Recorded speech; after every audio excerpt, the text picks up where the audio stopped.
Le projet Oparé a été mené de 2013 à 2015 dans le cadre de Grundtvig Partenariat avec 6 centres intervenant dans le domaine de l'audiopsychophonologie. Il a permis d'échanger et de mutualiser sur des pratiques et des outils et de mener des actions de communication permettant de mieux faire connaître l'intérêt de l'audiopsychophonologie.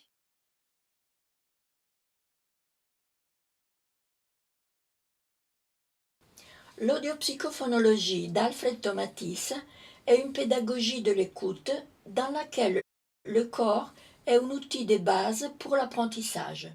La posture, le corps qui bouge et rentre en relation avec l'autre, les émotions et les énergies impliquées favorisent l'intégration du schéma corporel et jettent les bases de la fonction d'écoute.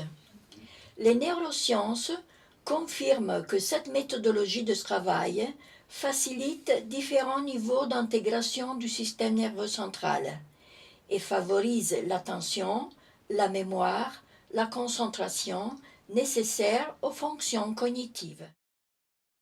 L'éducation posturale sous écoute permet de travailler sur le corps et le tonus musculaire, à la fois au niveau périphérique par les mouvements et au niveau central avec la musique, qui agit sur la partie vestibulaire de l'oreille interne.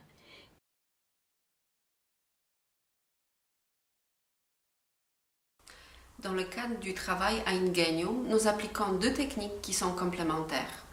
Une d'entre elles est la technique Tomatis, où il s'agit de la stimulation neurosensorielle. Nous l'appelons l'activation du système nerveux par le son. Celle-ci permet un travail en profondeur au niveau inconscient, indépendant de notre capacité intellectuelle. Elle enlève les blocages psychologiques qui ne peuvent pas être réglés par notre effort ni volonté.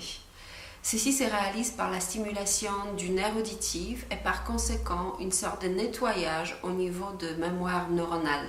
Après cette étape, il y a souvent nécessité de continuer le travail au niveau conscient, un développement décidé et volontaire, consciemment choisi. Pour cela, nous appliquons une technique de remédiation cognitive du professeur Feuerstein. Le but recherché est de devenir conscient de ses pensées, de relations et de liens logiques entre ce que je perçois, ce qui est lié à quoi et de quelle manière. Notre fonctionnement intellectuel est dynamique. La technique Feuerstein consiste à comprendre les règles de ces dynamismes. Au final, cela nous permet une création de structures cognitives dynamiques. Nous apprenons comment se développer, comment mieux approcher les nouvelles situations et enfin, comment prendre la responsabilité de notre propre développement.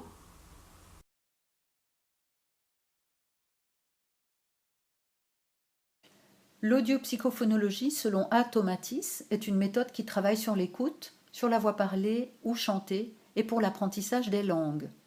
Le Centre d'Yverdon a entrepris la réactualisation des supports audio pour l'apprentissage de la langue française. Le milieu des cieux est curieux. Peu à peu, ses yeux bleus vont mieux. Alors une fois que l'enregistrement est fait, tout est calé, édité, impeccable, je le repasse. Ce travail a été soutenu par l'Association d'audiopsychophonologie suisse et par l'Europe dans le cadre de Grundtvig Partenariat. Des supports ont été réalisés en tenant compte des spécificités et des difficultés de la langue. Soyez assis ou debout, le dos bien droit, les épaules dégagées, sans tension. Évaluer. Évaluer. Le voilier vogue sur la vaste mer. Le voilier vogue. C'est difficile. La feuille fine est fanée.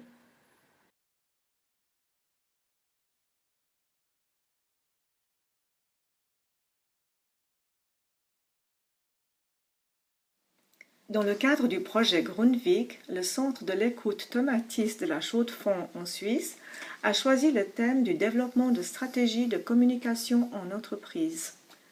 Deux actions ont été menées. L'organisation d'une table ronde avec des représentants d'entreprises locales afin de cerner leurs besoins. l'élaboration d'un questionnaire permettant de prouver l'efficacité de l'audiopsychophonologie grâce à des séances d'écoute sur des personnes en situation de travail. Il en ressort que les techniques de l'audiopsychophonologie améliorent de façon significative la communication, l'organisation, les capacités de concentration, d'adaptation et de gestion du stress.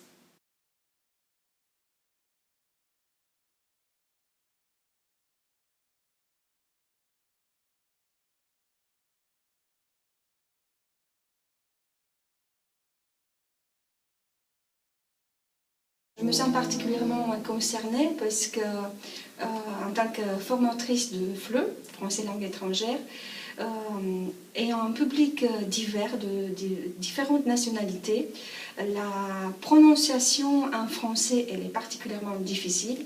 Et donc, j'ai remarqué qu'en faisant l'expérience de dispositif, de l'écoute, on arrive à capter la finesse des sonorités d'une langue et d'une autre, et que ça aide énormément à l'apprentissage d'une langue étrangère.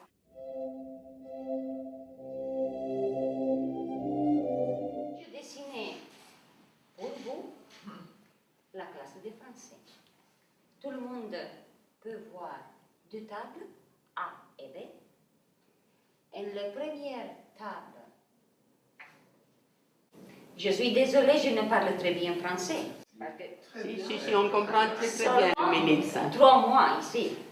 Donc je suis très intéressée par l'application parce que dans le dispositif d'enseignement, on a souvent les livres, on a les CD, mais on n'a pas la facilité de revenir en arrière, reprendre un son, reprendre un mot. C'est ce qui est le plus important dans le véritable apprentissage. Le Centre de psychopédagogie de l'écoute et du langage, devenu récemment SARL Marie-Ange Fournier, a choisi de mieux faire connaître l'audiopsychophonologie et la rééducation de l'écoute selon Tomatis en réalisant un support de conférences sous forme de diaporama et en organisant des conférences au niveau local et régional auprès du grand public ou d'associations intéressées par le lien entre écoute et difficultés d'apprentissage. Ces conférences interactives permettent de découvrir et de comprendre l'importance et l'intérêt d'améliorer son écoute à tous les âges de la vie. Elles s'appuient sur des illustrations par des exemples ou témoignages de personnes ayant bénéficié de rééducation de l'écoute et sur des expériences d'écoute en direct qui suscitent un grand intérêt des participants. Voici Jérusalem.